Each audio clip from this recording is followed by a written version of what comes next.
이제 중론의 경우에는 무자성을 이야기하거든요. 자성 없다는 이야기래요. 자성이라는 말이 무슨 말인가부터 우리가 좀 알고 이 말을 사용해야 됩니다. 근데 많은 사람들한테 참나를 알아라 그러죠. 참나? 나에 대해서 우리가 알려고 하는데 참나를 알려고 합니다. 물론 불교는 참나에 대한 탐구입니다. 그런데 여러분들에게 참나를 찾아라 그랬을 때 여러분들은 어디 가서 찾으려고 해요? 참나? 참나가 어디가 있을 것 같아요? 응? 사실은 매우 애매하죠? 그런 가운데 막 참나를 찾아라. 그러니까 제가 이제 우리 지금 주변에서 행해지고 있는 법문들을 들어보면 뜬구름 잡기예요. 그래서 뭐 말은 된 것 같은데 뭘 하자는 건지 구체성이 없는 거예요. 불성 그러면 뭘 불성이라고 하는지 이런 게 이제 이상하잖아요. 사실은 이제 붓다 다투라는 말을 불성이라고 번역을 했어요. 붓다 다투 그러니까 사실은 불성이라 불계라고 하는 거에 맞아요.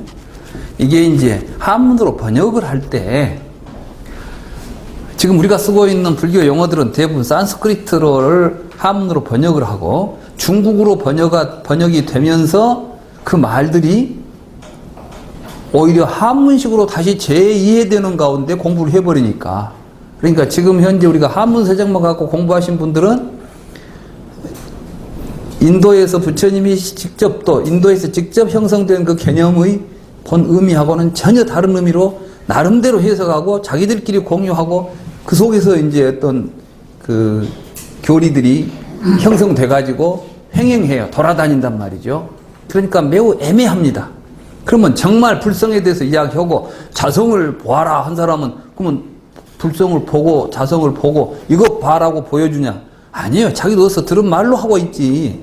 정말 자성을 본 사람도 아니고 불성을 깨달은 사람도 아니라는 데 문제가 있는 거예요. 알도 못하고 보지 못한 가운데 말을 하니까 사람들이 그 이제 부처님이 비유하자면은 장님이 횃불 들고 가니까 모든 장님이 그 뒤를 따라다니는 꼴이 되는 거예요. 그러니까 이게 여기에서 이제 문제가 생기는데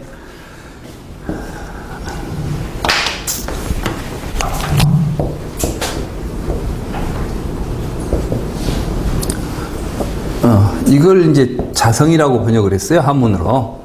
스와, 와와라는 말을. 스와라는 것은 영어로는 셀프란 뜻이고 와바라는 것은 being이란 뜻이에요. 그러니까 셀프 being이라는 것은 뭐냐면 그 자체로서 스스로 존재하는 것이에요. 그러니까 다른 것이 없어도 그놈은 독자적으로 저 혼자 존재할 수 있는 것을 스와바라고 이렇게 이제 부르는 건데 이것이 없다가 불교의 입장이에요. 혼자 존재하는 놈은 없다요. 다시 말해서 촛불은 존재하죠. 근데 촛불이 혼자 존재합니까? 심지가 있고 옆에 뭐가 있어야 존재합니까? 더더군다나 또 옆에 나무가 자라야 존재하겠죠. 이런 구조를 보고 자성이 없다고 말하는 거예요. 자성이 없다는 것을 공이라고 말했고 자성이 없이 공한 것인데 존재하는 거예요. 근데 지금까지 이제 많은 그 철학에서는 이것으로 존재하는 것은 그 자체로 존재한다는 생각을 해요. 그래서 그 속에 그 자체로서 존재하는 존재성을 아트만이라고 불렀던 거예요. 그 아트만을 스와바바라고 또 불렀던 것입니다. 그러면은 여러분들이 생각할 때 세상은 없어져도 나는 혼자 있을 것 같죠? 나는 없어져도 세상은 있을 것 같죠? 자, 거기 또 출발해야 돼. 예? 나는 없어져도 세상은 있을 것 같잖아요. 그러면 세상은 나와는 무관하게 존재하죠. 그럼 무관하게 존재하는 것들이 있을 것 같잖아요. 무엇인가가. 그게 없다는 거예요, 불교는. 그것을 깨닫는 것을 불성이라고 그래요. 그러니까 공성이 불성이에요. 그래서 이제 불성이라는 개념 자체가 불성론이라는 경이 세친보살이 쓴 불성론이라는 책이 나옵니다. 이 불성론에 보면 불성이란 무엇인가를 이야기하고 있는데 여기서는 아공 법공, 아도 공하고 법도 공에서 일체가 공한 것, 그래서 연기성을 불성이라고 그래요. 연기성. 그러니까 이제 우리가 불성을 깨닫자. 그것은 뭐냐면 우리의 모든 것은 서로 연기하고 있다는 것을 깨닫자는 이야기고, 참 나를 깨닫자. 그 말은 무슨 말이냐면은 나는 독자적으로 존재하지 않고 있다는 것을 깨닫자. 그래서 모든 것과 나는 함께 같이 인연으로서 존재하고 있다는 것을 깨닫자. 그러니까 내가 잘 살려면은 나한테 잘해가지고는 내가 잘 살 수가 없어요. 그죠? 남한테 잘해줘야 돼. 그것이 나가 잘 사는 길이에요. 왜? 나는 저 사람이 나를 여러분들이 먹는 음식은 여러분들 몸에서 나옵니까? 밖에서 나옵니까? 다른 것이 여러분들한테 주지 않아요.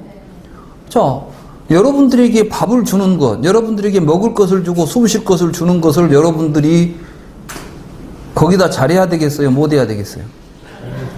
뭐 자연이 다 우리에게 주지 않아요. 그러면 자연을 보호하고 자연을 우리가 지켜내야 되겠죠. 내 몸을 지키는 것보다도 소중하게 자연을 생각해야 되는데, 근데 지금 우리는 그렇게 해서 됩니까? 아니죠. 내가 좋은 것 먹고 내가 뭐 하려고 자꾸 갖다 이제 그 자연을 파괴하고 있잖아요. 그러니까 사실은 신체를 중심으로 형성된, 이 몸을 중심으로 형성된 나라는 것을 실체적으로 믿고 살아가는 삶 속에서 우리는 총체적으로 고통을 만들어가고 있다는 겁니다. 이러한 사실을 자각해가지고 참으로 내가 존재하고 있는 나를 지금 먹여 살리는 것은 무언가를 여실하게 보자는 거에 있는 그대로, 이런 것들이 이제 쉽게 말하면 불성이니 뭐 이런 말이 돼요. 그러니까 이 이야기를 하려고 한다면, 불성을 이야기하고 뭐 불성을 깨닫자고 이야기하려고 한다면 그냥 불성을 깨달아라 하고 말만 던질 게 아니라 불성이란 무엇인가라고 이야기해주고 그것을 우리가 여실하게 자기 삶 속에서 깨닫고 실천하도록 하자, 이렇게 이야기해야 되겠죠. 근데 우리 주변에서는 그게 안 되니까 방금 이런 질문이 나오시는 거예요.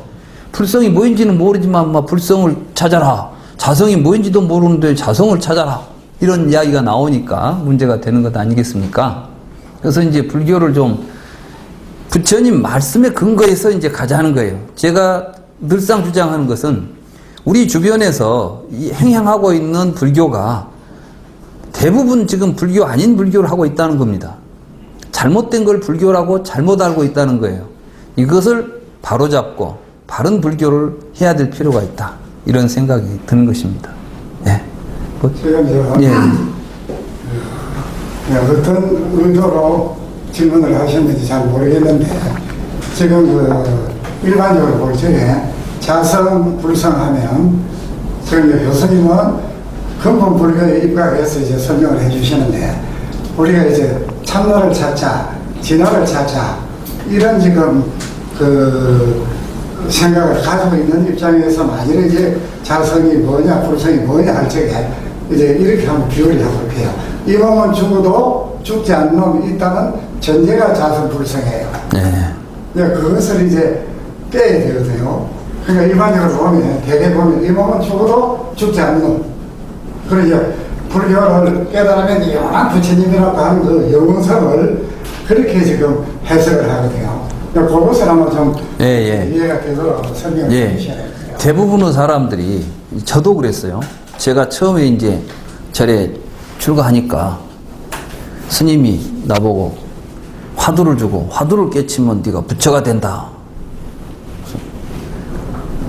내가 부처 될 욕심이 생기더라고. 그렇잖아요. 내가 부처가 되고 싶잖아요. 부처가 되면 어떻겠어요? 다른 사람들이 전부 막 부처님고 존경도 할 거고 뭔가 좋을 것 같아. 그래 이제 근데 뭐 어렵지도 않아요. 조주가 무자라고 했는데 왜 조주가 무라고 했는지 도리를 깨달으면 된다고요. 이런 식이죠. 먼저 모두 그러니까 지금 선방에 앉아서 열심히 하는 게 지금 막 부처가 되려고 하는 거예요. 뭐가 되고 싶은 거.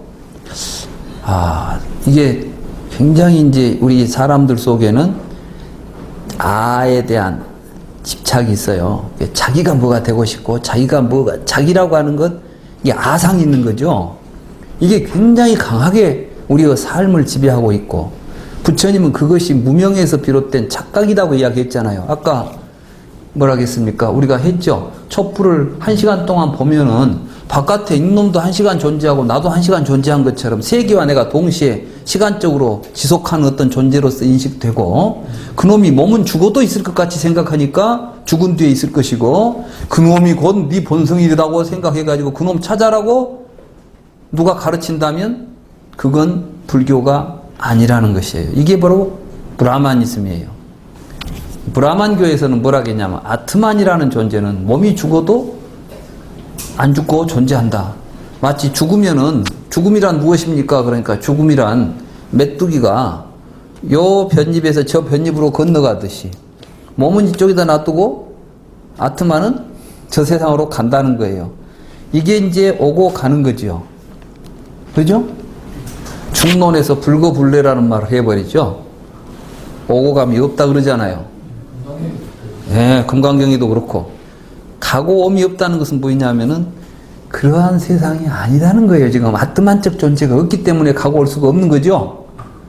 지금 이러한 맥락에서 불교가 논의되지 않고 아트만적인 외도 입장에서 불교가 이야기되면서, 근데 세상 사람들은 그것이 훨씬 더 마음에 드는 거예요. 왜냐하면 내가 없다 그러면 아무래도 허망해.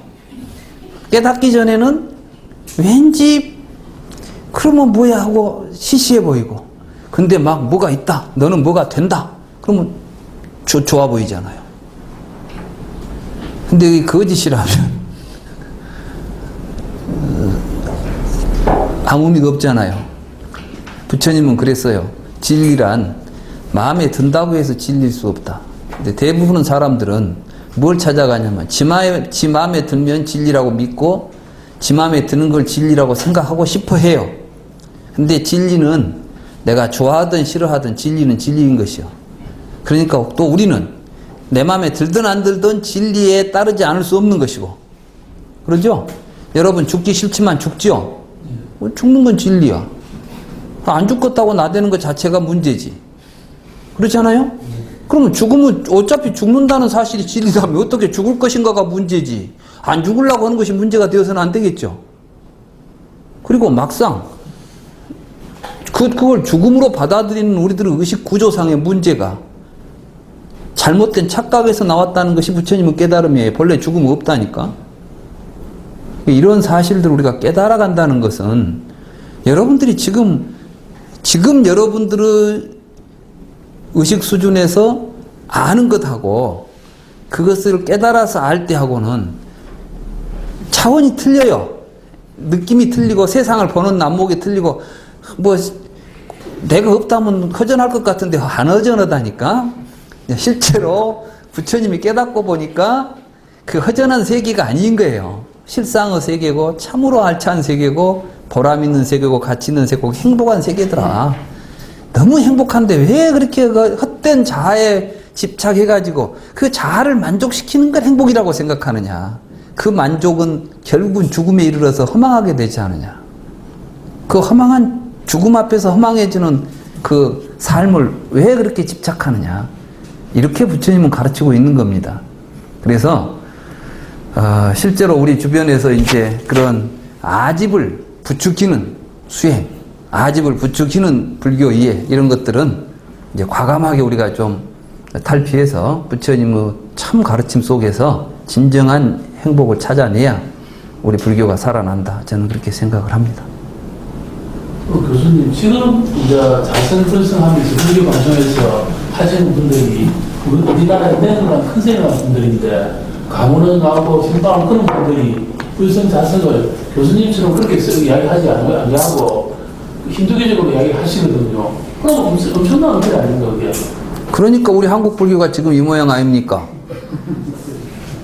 나는 그렇게 말하고 싶어요. 왜냐하면은 정말 깨달으신 분들이 그 확신을 가지고 사람들을 잘 가르쳤으면 한국 불교가 지금 이 모양이겠습니까? 예? 우리가 지금 큰 스님이라고 하는 스님들이 정말 큰 안목을 가지고 제대로 이해를 하고 있는 불교를 지금 우리가 큰 스님이라고 하는 것인지, 아니면 지금 뭐 아무것도 모르고 그냥 뭐 무조건 스님들은 다 큰 스님이라고 하면 좋아하더만. 그러니까 법정 스님이 여기 어디죠? 길상사의 법정 스님 옆에 뭐라고 써졌어요? 이름이 비구 법정이라고 써졌어요. 참 보면 옆에다 막 대종사, 뭐 대선사, 뭐 이런 뭐 앞에다 뭐 대자 붙이기를 좋아해 사람들이. 제가 어려서 이제 법정 스님 법문을 제가 대학 다닐 때 우리 절에서 한번 모셔가지고 스님 법문을 듣는데, 스님이 고승 법정입니다 딱 그러시더라고. 뭔 말인고 했더니 저는 말라서 고승입니다 딱. 스님이 빼빼 말랐잖아요. 마를 꽃자를 써가지고 내가 마를 꽃자 고승입니다 딱. 내가 그래서 참 스님 그렇구나. 그때 이제 모두 고승 했으니까 막 고승 열전 해가지고 막 우리나라는 고승 뭐 이런 거 좋아하잖아요. 큰 스님. 수행자는 수행자고, 더더군다나 달라이라마 스님께서 자기에 대한 소개를 이제 그 책이 어느 책에 나는 이제 달라이라마 자신에 대한 이야기를 쓰셨더라고요. 근데 뭐라고 했냐면 나는 중국 인민공화국 그 인민위원회 부위원장인가 했어요. 모택동이가 시켜줬어. 티베트 그것이 들어오라고. 이제 그것이 중국에서 공식 명칭이고, 그 다음에 이제 티베트 사람에게는 관음에 하신 달라이라마인데, 그건 이제 객관적으로 다른 사람들이 나를 부르는 이름들을 다 썼어요. 다 해놓고 결국은 이제 그럼 그렇게 불리는 나는 누구인가 할 때 이제 그건 이제 자기 평가예요. 나는 조국에서 쫓겨나가지고 인도에서 망명하고 있는 가난한 수행자입니다라고 썼더라고. 저는 그걸 그 글을 읽으면서 그러니까 달라이라마구나. 그러니까 이분이 훌륭하신 분이구나. 나는 내가 큰 스님이다라고 생각하지 않는 거예요. 금강경은 그렇게 열심히 읽으라고 하면서 금강경에 보면은 아라한가를 얻었다고 생각하면 그건 아라한가가 아니잖아요. 크다고 생각한 것은 큰 것이 아니지. 우리가 지금 제가 볼 때는 이게 제일 큰 문제예요. 그리고 아까도 말씀드렸지만은 불교라는 이름 안에서 불교가 없다는 거예요. 불교라는 이름은 있는데 불교 한다고 하는데 가서 보면 진정한 부처님의 가르침이 살아있지 않다는데 현재 우리 한국 불교에 심각한 문제성이 있다는 겁니다. 저는 그걸 우리가 지금 극복하지 않으면 이 시대의 불교는 살아남지 못합니다. 지금도 불교는 지금 망해가고 있어요. 절은 많이 지어놨죠? 절에 앉아있을 스님이 없다니까요. 절에서 막 문화재 뭐 있으면은 돈 잘 준가 보더라고요. 그러니까 가서 보면 집은 의료계 지어놨어. 가서 보면 스님들이 없어. 그 관리원이라고 돈만 엄청 들어가요. 거기서 뭘 합니까 지금? 또 절에 가려고 하는 사람도 없어. 이제 얘들 정말 심각합니다. 지금 학생회가 대학에 학생회가 다 죽어버렸어요. 옛날에는 대불령 그래가지고 뭐 그도 몇십 명씩 학교에 학생들이 있었잖아요. 지금은 대학마다 대불련 학생들이 없어져. 대학에서 불교 절에 나간다는 학생들이 없어요. 여러분들 교회 가보세요. 어린이부터서 지금도 애들부터서 막 북적북적 하죠? 근데 어디 절에 가서 어린이 법회하고 중고등학생 법회하는 절 봤습니까?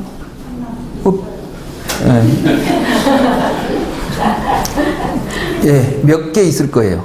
전국적으로 몇 개 있을 거예요. 이게 말이 돼요? 그럼 거기에 또 몇 명이나 나올 것 같아요?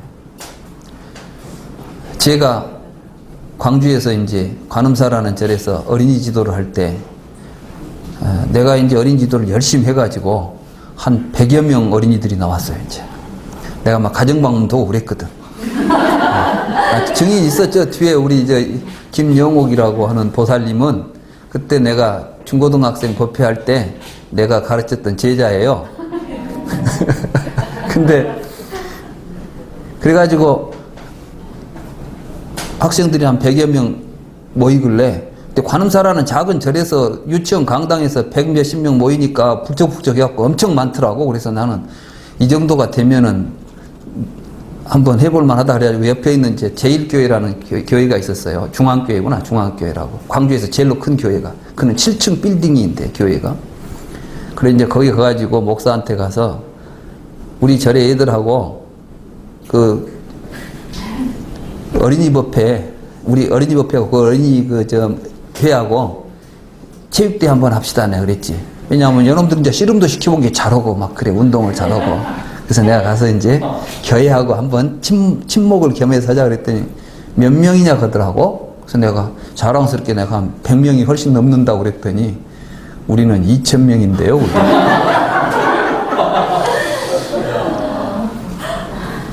그래서 내가 무슨 교회에서 어떻게 2000명이 어떻게 하고, 어린이 법회, 내가 어린이 헛날 일요일 날 내가 진짜 가서 봤어요. 이것들이. 진짜 2000명이었나 보자. 그랬더니 매 층마다 학년 법회를 해버려. 학년별로 집회를 해요. 그래가지고 1, 2, 3, 4학년이 각각 층이 7층이가 되는데 1층에 1학년, 2학년, 3학년, 4학년 되는데 꽉 차가지고 잠자리채를, 긴 잠자리채를 돌려 이렇게. 말하자면은 그 헌금 하는데 어렸을 때부터 헌금을 가르치더라고.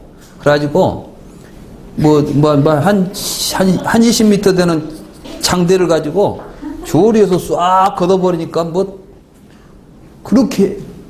그래서 내가 그걸 보고 와서 2번 다시 내가 같이 해보자 소리를 못했어. 그때만 해도 그래도 그 절에서는 했는데 지금은 그마저도 어린이 법회 하는 데도 없어요.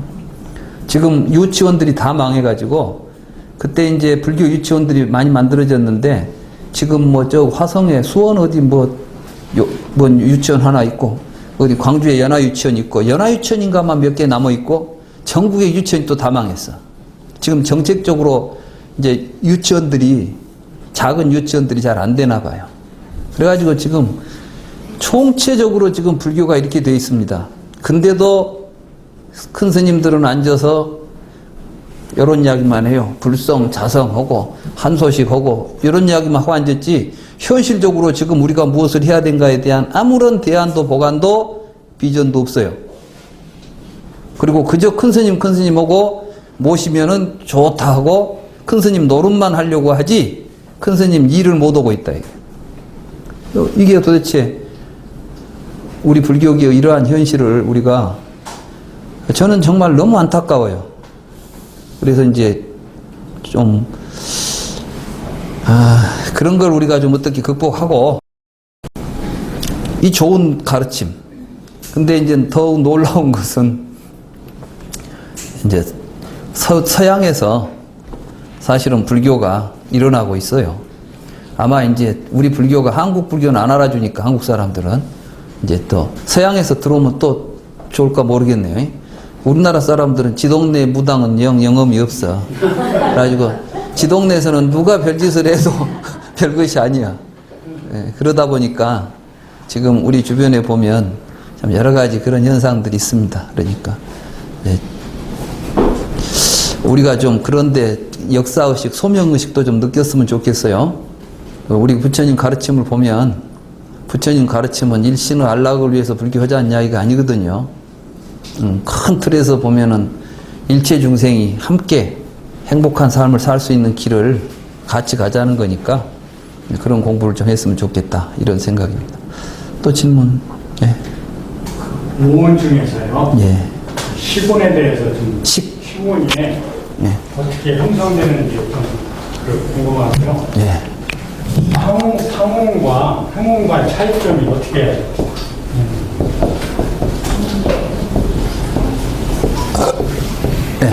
이런 거죠.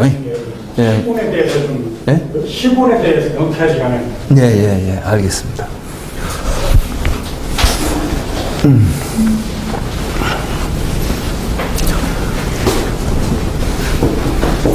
사실은 오온의 이런 것들을 이해한다는 것이 쉬운 일이 아니죠. 굉장히 우리가 오온하고 쉽게 이야기하지만 오온이라는 것 자체가 그렇게 간단한 내용들이 아닙니다. 근데 아비달마 불교는 이걸 아주 쉽게 막 설명해버려요, 그냥.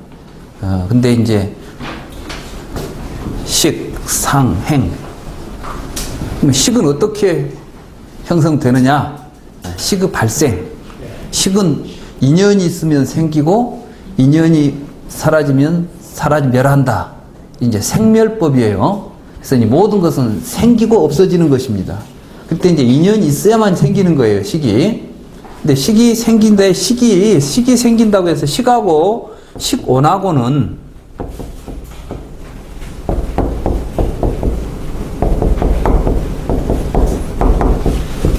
약간 또 개념상 우리가 구별할 필요가 있어요.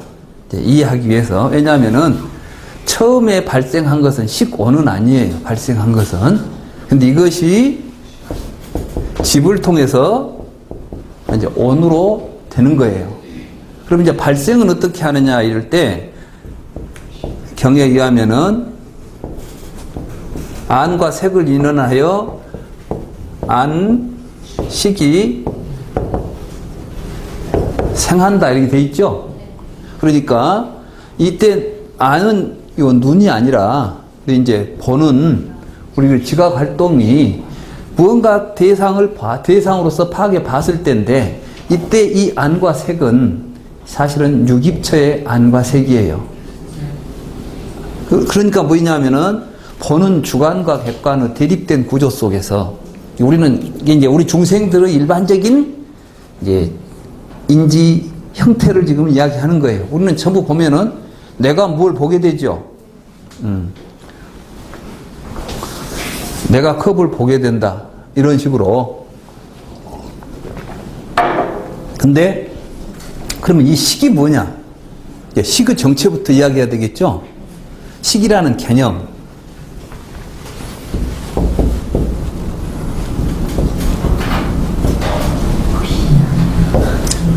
위냐나라고 그러죠? 이게 이제 식이에요, 식.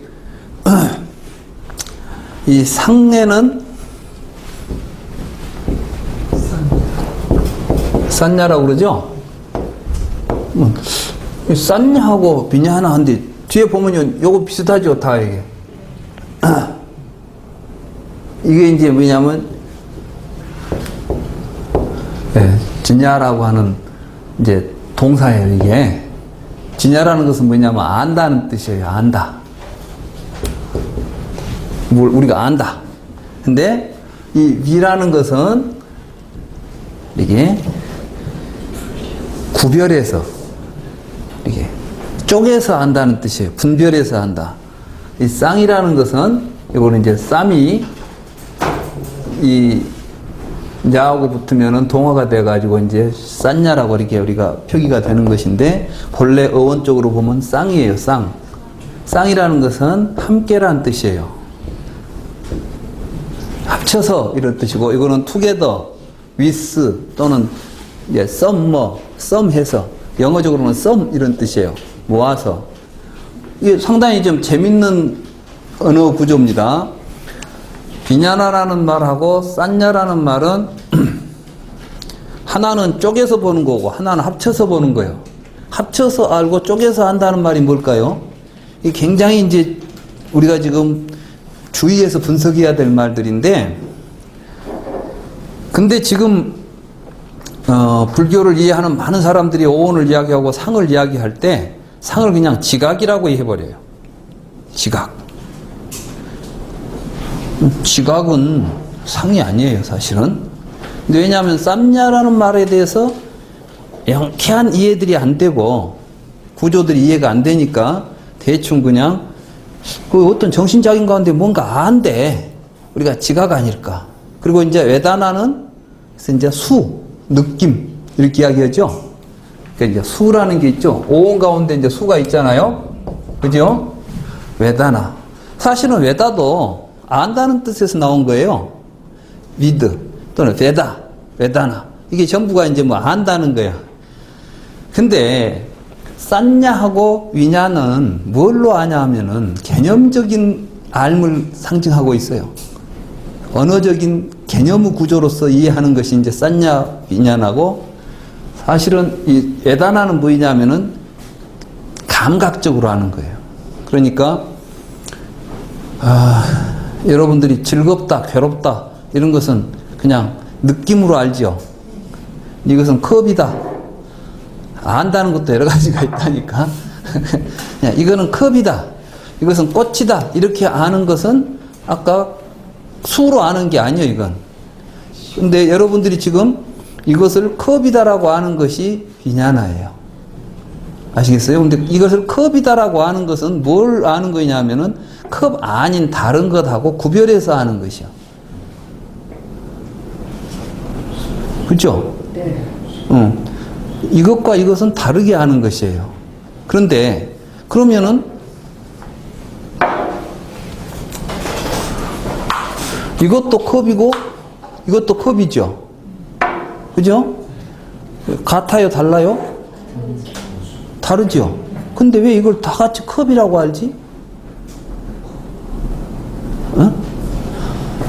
이걸 몽뚱그려서 컵이라는 것으로 우리가 지금 알고 있잖아요. 이러한 것이 이제 사실은 싼냐인 거예요. 싼냐. 이제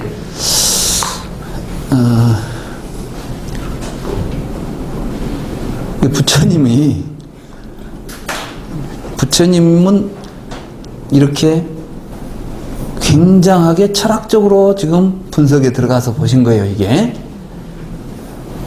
그러면 왜 싼냐가 이제 나오고, 근데 이런데 이제 또 행 있죠, 행. 행 있잖아요. 이건 또,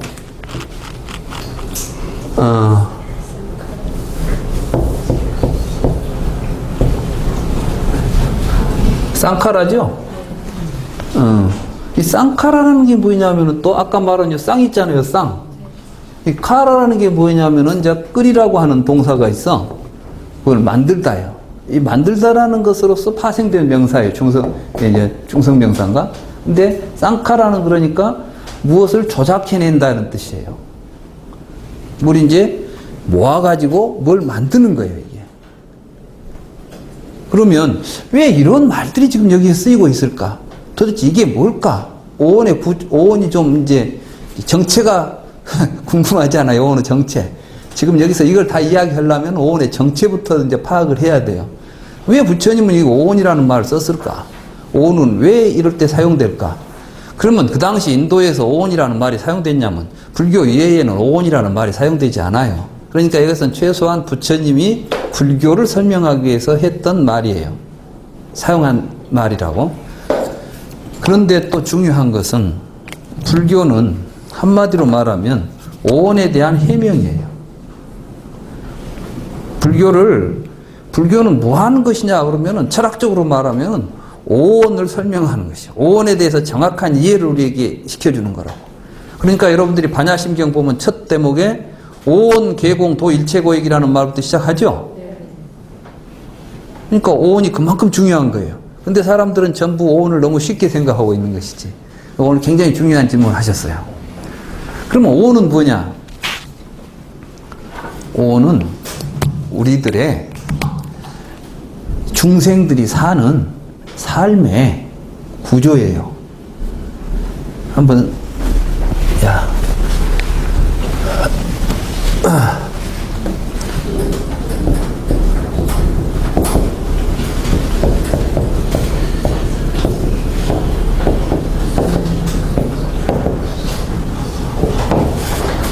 이 색은 이제 이 색은 우리들의 몸이죠. 여러분들은 뭘로써 몸을 이제 의식하고 있냐면 보는 놈이죠. 눈, 코, 귀, 몸 이걸 통해서 이제 몸이 있다는 사실을 알잖아요. 그러니까 사실은 이때 색은 보고, 듣고, 냄새 맡고, 맛보고, 만지는 게 전부 색이라는 개념으로 표현돼요. 여러분들이 불경에 보면은 안입이 설신, 색성양 미촉 이게 색이죠. 사실은 근데 그걸 보고 이제 아비달마에서는 그걸 물질이라고 봐요. 색법보다 물질적인 거. 그래서 요즘 번역들이 전부 색 그러면 물질로 번역합니다. 그렇게 번역해가지고는 불교가 이제 이해가 안 돼 버리는 거예요. 여기는 뭐냐면은 보고, 듣고, 냄새 맡고, 맛보고, 만지는 구조예요. 이런 구조를 통해서 우리는 이것이 내 몸이다라는 것을 자각하고 그것을 자기 몸화시켜요. 몸 덩어리로 만들어 놨다고. 그게 색원인 것이요. 그죠? 자, 근데 보고, 여러분들이 보고, 듣고, 냄새 맡고, 맛보고, 만지다 보면은 반드시 볼 때나 들을 때 뭐가 나타나죠? 느낌이 일어난다는 거예요. 여러분들이 뭘 보면 느끼잖아요. 여러분들이 느낌을 통해서 어떤 생각을 하게 돼요. 이 생각의 구조가 뭐냐면은 싼야의 구조로 가져야만 생각이 일어나는 거예요.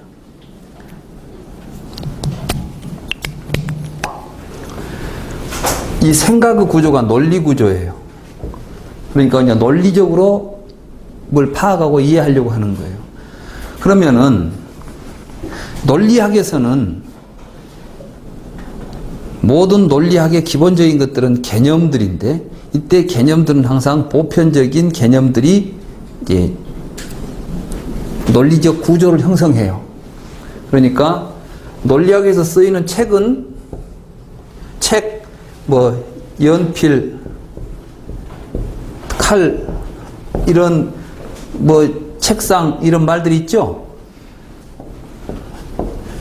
이때 여기서 우리가 논리학에 뭐 언어 속에서 사용되고 있는 책이나 연필이나 이런 것들은 구체적인 개별적인 책상을 의미하는 게 책상이나 책을 의미하는 것이 아니라 그냥 보편적인 책이에요. 그러니까 쌍전야로서 파악된 책들인 거예요. 여기서 이것은 마크펜이다 그러죠. 그러면 이것도 마크펜이다. 그때 그 마크펜은 이 마크펜하고 이 마크펜이 서로 다른 펜이죠. 그죠? 그러지만 여기서 마크펜은 뭐예요? 세상에 있는 마크펜은 전부 이 하나의 마크펜인 거예요. 이런 언어적 구조가 우리에게 어떤 사유를 하는 맥락으로 존재하고 있어요. 자, 오늘 생각하면은 그런 것을, 이 생각이 그런데 여기서 중요한 것은 이것들이 유기적이라는 거예요. 서로 연결되어 있어요. 근데 이제 서양 철학은 이것들을 분리한다고 봤어요. 다시 말해서 서양 철학은 느끼는 놈 따로 있고 생각하는 놈 따로 있고 의욕을 일으키는 놈 따로 있고 인식하는 놈 따로 있어요. 그래서 그리고 의지, 이성, 뭐 의지, 요거는 이제 그 감성, 이성, 의지, 의식 이렇게 서양 철학은 분리가 되죠. 그래서 이것마다 각기 다른 원리와 원칙을 가지고 존재하는데 가장 진실에 가깝게 우리를 진리로 인도해 주는 것은 이성이라고 생각했던 게 이제 서양의 합리주의 사상이에요. 근데 부처님은 우리는 보면 느끼고 느낌을 토대로 해서 생각한다. 아주 굉장히 중요한 겁니다. 우리의 생각의 바탕에 사실은 느낌이 바탕에 깔려요. 그러니까 이것들은 유기적이죠. 그리고 그 생각의 기초에서 우리는 또 뭔가 행동을 결정해요. 그리고 그 행동한 결과로서 여러분들은 의식기, 그것이 이제 이걸 구체적으로 아까 위진야라 그랬죠? 구별해 내는 의식이 형성돼요. 예를 들자면, 부시맨이라는 영화를 보면, 부시맨이 처음에 코카콜라 병을 봅니다. 혹시 영화 보셨어요? 네. 하늘에서 비행기 조종사가 콜라를 마시고 던져버렸어요. 그것이 부시맨 마을에 떨어집니다. 부시맨이 길을 가다가 하늘에서 뭐가 떨어지니까 이제 모래밭에 이제 코카콜라 병이 박혔어요. 저게 뭘까? 네. 보고 어떤 느낌이 오죠? 저 이상한 거다. 이상한데? 이상하다는 느낌이 났을 거 아니에요. 처음 보니까. 만약에 자주 보던 것인데 뱀을 봤다면은 징그럽다, 놀랍다 막 이러겠죠. 똥을 봤다면 더럽다 그랬겠죠. 맛있는 걸 봤다, 뭐, 행제했다, 아따, 기분 좋다, 이런 기분이 들 거 아니에요. 하여간 우리는 뭔가를 보게 되면은 거기서 느낌이 일어나는 거예요. 그 다음에는 생각해 보는 거야. 이렇게 이리저리 생각해 보는 거죠. 말하자면 자기가 이미 알고 있는 어떤 그런 개념들을 거기다 대가지고 이것은 뭘까라고 생각을 해보는데 도대체 자기가 지금까지 알고 있는 것 가지고는 이게 판단이 안 되는 거예요, 이게. 그러죠? 그러니까 이제 그 부시맨이 영화에서 보면 이래요, 이렇게. 먼저 이제 뭔가 여기다 이제 행위를 가해보는 거예요.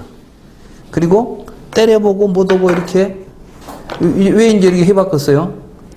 이놈이 혹시 이제 살아있는 놈인지 모르지. 독사 같은 건 이렇게 하면 확 달라들 거 아니에요.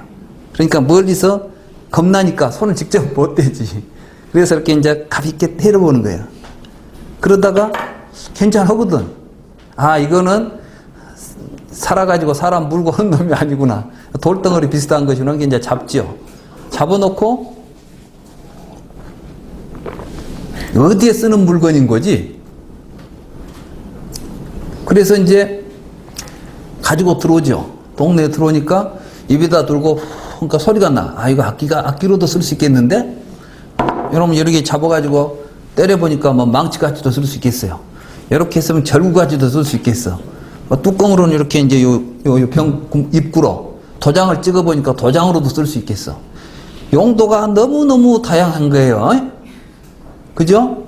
그러면서부터 여러 가지 자기 의도들을 통해서 이것이 무엇이다라는 다른 것과 구별해내는 어떤 식을 형성하게 돼요. 그 과정이 저는 그래서 부시맨 영화가 코미디 영화가 아니라 이건 아주 철학 영화구나. 나 그래서 철학 수업 시간에 그 이야기를 많이 해요. 내 영화도 보여주고. 왜냐하면 서양 철학이 잘못됐다는 거예요. 서양 철학은 이게 컵이라는 것은 이 컵 속에 컵의 본질이 들어있어요. 이 속에는 컵의 이데아가 들어있다. 본질이 있다. 그 본질은 뭘 통해서 우리가 알 수 있냐 하면은 이성적 사유를 통해서 알 수 있다는 거예요. 그러니까 만약에 그 서양 철학 이론이 옳다고 한다면은 부시맨은 앞에 떨어진 콜라병을 놓고 앉아서 혼자 논리적으로 사유를 해야 돼요. 그러고 나서 결론이 어떤 결론이 나와야 돼요? 이것은 코카콜라병이다. 이렇게 딱 결론이 나와야 돼요. 근데 천하의 그 누구도 코카콜라병이라고 논리적으로 추론해내서 그것을 밝혀낼 사람이 있겠어요, 없겠어요? 왜 없겠어요? 사실이 아니니까. 우리가 저것을 무엇이다라고 인식하는 것은 논리적인 사유 결과가 아니니까. 그러니까 지금까지 서양 철학에서 했던 철학적 작업은 사실은 진실이 아닌 허구였다는 것이죠. 사실은 그래서 이제 요즘 포스트 모더니즘이라고 해가지고 막 서구의 모든 지식 체계들이 다 무너진다고 그러죠. 지금 거의 드러나기 시작한 거예요. 근데 아직도 지금 그것을 철학이라고 가르치고 있고 그것이 진짜 철학이라고만 이야기하니까 철학이 현실하고도 진실하고도 아무 의미 없는 말장난만 하는 철학이 지금 흥행하는 거예요. 그러니까 철학 강의 들어보면 뭐 그럴듯하고 뭐 같지만 알고 보면 그건 진짜 어디 우리 삶에 아무 쓸모없는 지적 유희죠. 말하자면 이제 지식으로 장난치고 노는 것이지. 나는 그거 알고 있다. 그런 이야기를 하는 것이지. 그게 우리 삶에 도움이 안 된다는 거예요. 불교는 그런 게 아니에요. 여기에서 바로 우리는 보고, 느끼고, 생각하고, 행동한 것이 뭐가 돼요? 우리들의 의식으로 형성이 되면 그 의식의 근거에서 우리는 다시 보게 되고 느끼게 되고 이런 것들이 순환적으로 일어나고 있어요. 이런 순환적 구조를 설명해내는 것이 12연기법이에요. 제가 전에 이야기했죠.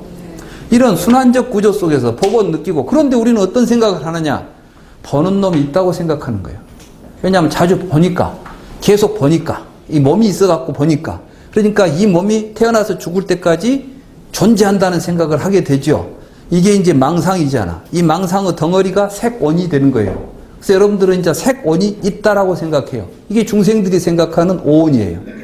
그 다음에 여러분들은 계속 느끼잖아요. 느낌은 어떻게 해서 벌어져요?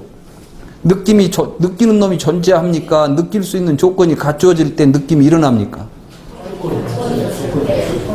그 촉으로부터서 일어나는 거예요, 느낌이. 이제 연기에 보면 그러죠. 촉을 연하여 수가 있다 이렇게 나오잖아요. 촉으로부터 일어나는 거예요. 상도 촉으로부터 일어난다고 돼 있어요. 경에 보면 수상사, 느끼고 생각하고 우리들의 어떤 의욕들이 촉으로부터 나타난다. 근데 촉은 얘가 생략되죠. 촉은 왜 그러냐면은 촉은 자아를 형성하지 않아요. 여러분들이 뭐 경험을 했는데 그놈이 나라고는 하지 않아. 일어나는 느낌들을 나라고 부르지. 그렇잖아요? 그래서 이제 이것들이 자아화됩니다. 그러니까 여러분들의 의식 속에서 나다라고 하는 생각을 계속해서 일으키고 있는 구조가 바로 이 5가지예요. 그러니까 이게 이걸 그렇게 해서 형성된 의식도 계속해서 쌓이게 되면 여러분들이 한번 보시면 처음에는 이게 뭐인지 몰랐죠. 근데 그 다음에 이제 계속 그 영화는 보면 이제 이름을 달리 붙여가요. 처음에는 이게 이제 후 불어보니까 좋으니까 이게 악기라고 하려고 했는데 악기보다는 도장 찍는 게 더 유용했어요. 도장도 찍어봤는데 그것보다는 이게 이제 이 망치같이 막 그 감자 같은 거 뭐 이런 게 이제 으깰 때 이거 탁탁 치니까 쉽게 잘 되는 거예요. 그것 때문에 이제 싸움이 일어나잖아요. 왜냐하면 너무 좋은 거야. 근데 하나밖에 없어. 근데 쓸 곳은 많고. 이제 이러다 보면 이제 서로 갖다 쓰려고 해. 한참 이러고 있는데 뺏어가니까 화가 나가지고 때려버렸어. 근데 이게 또 흉기잖아요. 머리에 이제 누가 이제 부상을 당하게 되죠. 그러니까 부시민들은 굉장히 이제 지혜로웠죠. 왜 이런 일이 벌어지고 있지? 지금까지 우리가 참 행복하게 서로, 행복은 어떻게 사는 거예요? 혼자는 행복하지 못해요. 이게 지금 우리가 지금 우리 자본주의가 제일 큰 착각을 하는 게 뭐냐면 돈만 있으면 나는 행복할 수 있다요. 억만금의 돈을 가지고 혼자만 살고 있으면 행복할까요? 지 돈 지가 쓰면서 내 돈으로 맛있는 거 먹고 내 돈으로 하고 싶은 것 하고 다녀. 혼자만. 근데 아무도 그 사람을 인정해 주지도 않고 사랑하지도 않아. 지 돈 쓰고 다니면 누가 이뻐하겠어요? 지 돈 지만 쓰고 다니면 누가 좋아하겠습니까? 안 좋아하죠? 네? 근데 혼자 행복해집니까? 근데 자본주의는 행복하다고 가르치잖아요. 돈을 가지고 그놈을 쓰면 행복하다고 생각하고 너 돈 벌어서 네 것 가져라 그러잖아. 왜 이제 이 사람들은 알았어요. 이건 나 혼자 가지고 혼자 쓰고 하면 좋을 것 같았는데 싸움이 일어나고 그 다음부터는 앉아있으면 서로 보기가 서먹서먹해진 거예요. 이제 옛날에는 참 서로 사이가 좋았는데 갑자기 이상한 것이 하나 들어와갖고 우리 사이를 서먹서먹하게 만들어버리고 또 좀 죄책감도 느끼게 만들고 사실은 부끄러울 것이 없었거든. 근데 언제 이제 지가 해놓은 일이 있으니까 좀 부끄럽잖아. 그렇잖아요. 내가 부끄러운 일을 하면 부끄러움이 느껴지잖아요. 근데 옛날에는 이것이 없을 때는 부끄러움이 일어날 일이 없었어. 근데 서로 보기도 민망하고 이 사람들이 이제 앉아있다가 결론은 뭐였어요? 이게 아주 못된 놈이다 이거. 우리를 편리하게는 해주지만 우리의 행복을 깨트리는구나. 그래서 버리자. 스마트폰하고 똑같은 거예요. 우리 친구가 지금 스마트폰 때문에 아들놈이 저렇게 되어버렸잖아. 스마트폰 편리하죠? 좋죠? 근데 그것 때문에 많은 불편한 사건들이 벌어지고 있는데 지금 우리는 그것을 이렇게 부시면에 비하면 우리는 미련하기가 곰 같은 것들이야. 부시민들은 탁 보고 이것이 우리를 상당히 불편하게 하고 불행하게 만든다는 사실을 아는 순간 지구 끝까지 가서라도 버리겠다고 출발해요. 그래가지고 결국은 가서 온갖 고초를 겪으면서도 결국은 버리고 온다고. 사실 그 영화는 엄청난 은유가 들어있어요. 우리가 아무리 힘들어도 이 못된 자본주의의 기본적인 구조는 우리가 고쳐가야 된다는 메시지를 그 영화는 하고 있어요. 코카콜라가 자본주의예요. 그 자본주의가 들어가면은 동네마다 여자들은 스커트가 올라가고 세상은 불구덩이가 되는 것이 지금 20세기의 자본주의의 역사입니다. 그 영화는 그래서 나는 이 철학이면서 아주 엄청난 그 메시지를 담고 있는 중요한 영화다.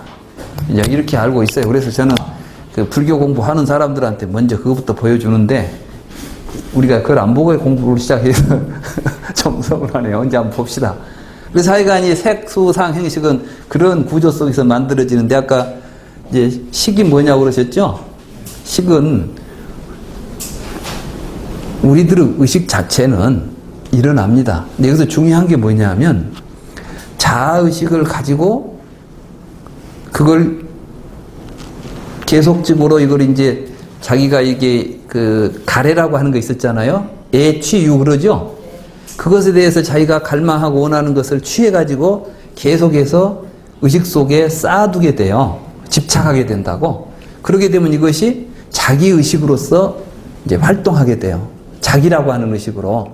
그래서 그것이 중심이 돼가지고 분별을 일으키게 되고 이런 분별이 근본적으로는 자타의 분별이고 그 다음에는 모든 사물의 분별이고 이거 이제 이 분별을 일으키는 구조 속에 뭐가 들어있냐면 명색의 구조로서 분별한다 그 말씀이에요. 그러니까 식과 명색의 상호 의존이라고 그랬죠. 그러면서 새롭게 또 식을 통해서 뭐가 만들어져요? 명색이 또 만들어지죠. 부시맨 영화를 보면은 지가 알고 있는 개념들을 통해서 새로운 것을 보고 새로운 개념을 만들어내죠. 이런 작업들이 반복적으로 진행되는 가운데 우리는 자아의식이라고 하는 것이 덩어리로서 망상의 덩어리로서 커져 있다. 이게 이제 오원입니다. 그래서 식은 보면 보고 느끼고 하는 가운데 이제 형성돼요. 이 형성된 식은 증장해요. 자라난다 그랬어요. 그래서 이제 그 초기 경전에 보면 식주 증장, 식은 어떤 대상에 머물면서 커간다. 근데 어떤 대상에 머무느냐? 사실은 식은 색수상 행식을 거쳐서 식이 만들어지고 다시 여기에 머물면서 커간다. 이 구조는 뭐냐면 순환적 구조를 이야기하는 거예요. 자기가 현재 형성된 의식은 그걸 통해서 세상을 분별하고 그 분별된 대상을 또다시 반복적으로 인식해가는 과정에서 새로운 의식들이 발생하는 거죠. 이런 구조를 가지고 있습니다. 이 구조를 이제 대승적으로 다시 대승불교에서 유식사상, 오직 유식사상 아시죠? 아레아식. 이제 이때 알레아식이라는 의미는 어떤 식이냐면은 그 식이 계속 아까 계속 반복된다 그랬죠? 반복되는 경험들이 계속해서 쌓여 있다는 의미에서 식을 알라야식이라고 부르는 거예요. 그래서 이제 우리가 대승불교에 대한 이해도 오온에 대한 올바른 이해부터 시작해가지고 연기에 대한 이해를 심화시켜 나가면은 대승불교도 이어집니다. 예. 그렇게 이제 이해하시면 되겠어요. 예.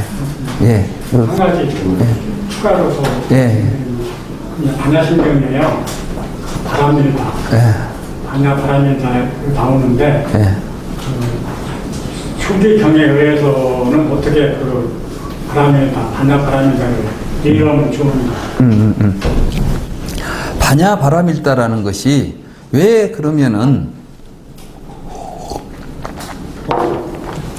대승불교, 특히 반야사상에서 반야 바람일다라는 말이 나오는가라는 의미부터 좀 이해하시는 게 좋아요.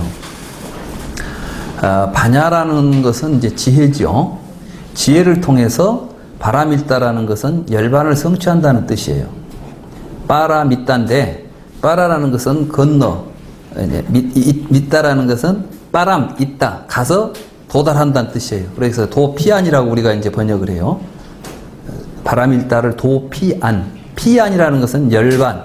이제 불교는 항상 생사와 열반이라는 두 그 상대적인 구조를 놓고 우리에게 가르쳐 줘요. 다시 말해서 중생들이 무명으로부터 허망한 자라는 망상을 가지고 살아가면서 느끼는 생사의 고통을 생사라고 부르고 무아를 자각하고 연기를 깨달아서 무아를 자각하고 여실한 지혜로운 삶을 통해서 살아가는 행복한 삶을 열반이라고 그럽니다. 그러니까 아까 이제 말하자면 오온을 만들어 놓고 오온의 구조 속에서 집착하고 살아가는 세계가 생사의 세계라면 그 오온을 소멸하고 오온이라는 망상을 버려가지고 도달하는 세계를 열반이라고 불러요. 그러니까 반야심경에 보면 오온이라는 말이 먼저 나오죠. 오온 개공하고 도 일체 고액 딱 나오죠. 이게 바로 반야바라밀다야. 반야바라밀다 구조가 오온 개공, 조견 오온 개공 도 일체 고액이 반야바라밀다의 구조예요. 무슨 이야기인지 아시겠죠? 그러면 왜 반야바라밀다라는 말을 했을까? 사실 이제 아비달마 불교에 의하면은 반야바라밀다가 아니에요. 아비달마 불교에서는 이 무언가를 실제로 이제 번뇌를 소멸해야 돼. 번뇌라는 것이 있고 번뇌를 다 소멸해가지고 누지나라 번뇌가 없어질 때까지만 뭔 소멸을 해야 돼. 왜냐하면 이제 거기에 보면 유루법과 무루법이 있어가지고 유루를 다 멸진해서 무류의 열반을 성취해야 되는 것이에요. 그죠? 근데 그렇게 하기 위해서 이제 수행도 하거니와 또 거기는 그래서 선정이라는 것을 굉장히 중요시해요. 이제 뭐 어떤 정에 들어서 뭐가 된다는 것으로. 근데 불교의 핵심은 선정이라는 것이 그냥 선정에 들어있는 것이 문제가 아니에요. 뭐냐면 지혜로서 관조할 수 있는 실상을 반야로서 비춰볼 수 있어야 돼요.